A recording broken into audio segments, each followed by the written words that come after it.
눈밑 지방제 배치라는 수술이 눈밑도 좀 밝아지고 젊어 보인다, 건강해 보인다, 혈색이 좋아 보인다. 수술이 잘 됐다면 40, 50대 이상이 되지 않은 시점까지는 크게 수술할 필요가 없는 경우가 많죠.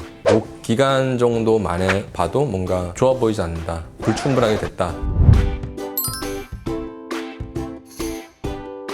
보통 이제 눈 밑에 그 눈을 감싸고 있는 그 지방이 있고 지방을 감싸고 있는 지방 주머니, 근데 이제 탄력이 떨어져서 아니면 지방 자체의 양이 볼륨이 좀 많아서 눈 밑이 이렇게 약간 울퉁불퉁해 보이고 애교살 밑으로 한 번에 더 굴곡이 생기고 그런 굴곡진 느낌을 좀 매끄럽게 이제 하기 위한 수술이 지방 재배치, 눈밑 지방 재배치라는 수술이 되는데, 바깥쪽 피부 절개를 하지 않고 하니까 흉터 때문에 티나거나 이런 요소 없이 눈밑도 좀 밝아지고 젊어 보인다, 건강해 보인다, 혈색이 좋아 보인다, 약간 이런 이유로 많이들 하는 수술이죠. 유효기간이 어떤 분은 3년 얘기하고 어떤 분은 10년, 20년 얘기하는 거예요. 사실 그러니까 정해진 건 없다고 봐야죠. 몇 년이다 딱 이런 건 없고, 지방 재배치 수술 대부분 조금 젊은 연령대에서 많이 하거든요. 지방 재배치만 하는 수술은. 근데 이제 수술하고 난 시점부터 지방 주머니 피부가 조금씩 탄력을 잃을 거 아니에요. 그러면 조금씩은 다시 굴곡감이 나올 수가 있는 거죠. 효과가 좀 감소됐다라고 볼 수 있는데, 보통 20대 때 했다면 그래도 한 50대 될 때까지는 대부분은 크게 수술할 필요가 없는 경우가 많죠.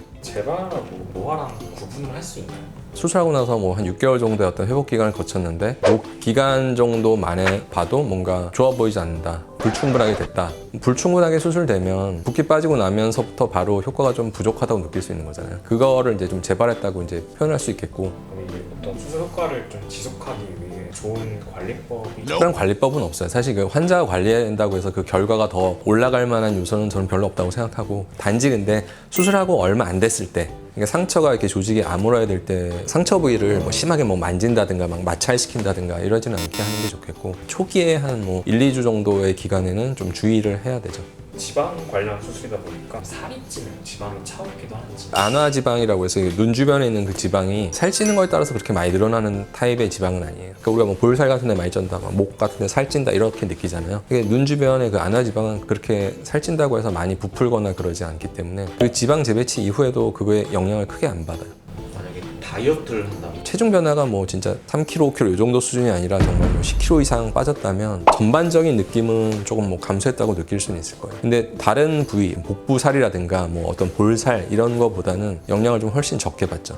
쌍꺼풀 같은 경우는 라인을 잡아보거나 네. 예측해 볼 수 있잖아. 이거는 예측할 수 있는 방법이요? 사실 의사 입장에서는 예측은 되는데, 환자분한테 정확하게 조금 이 정도 좋아질 거다라는 걸 설명하기가 조금은 말로 표현하기는 좀 어려울 때는 있는 것 같아요. 근데 이제 그 지방이 좀 약간 튀어나오고 밑이 꺼져서 그 굴곡감이 확실한 분들이 수술하고 나서 좀 더 확실히 딱 좋아졌다고 느끼고, 피부 톤 자체가 좀 어두워서 그냥 이렇게 색상이 좀 짙어 보이거나 다크서클 느낌이 좀 개선 효과가 좀 적다고 느끼죠. 그러니까 그거에 따라서 이제 환자의 만족도가 좀 나뉜다고 볼 수 있어요.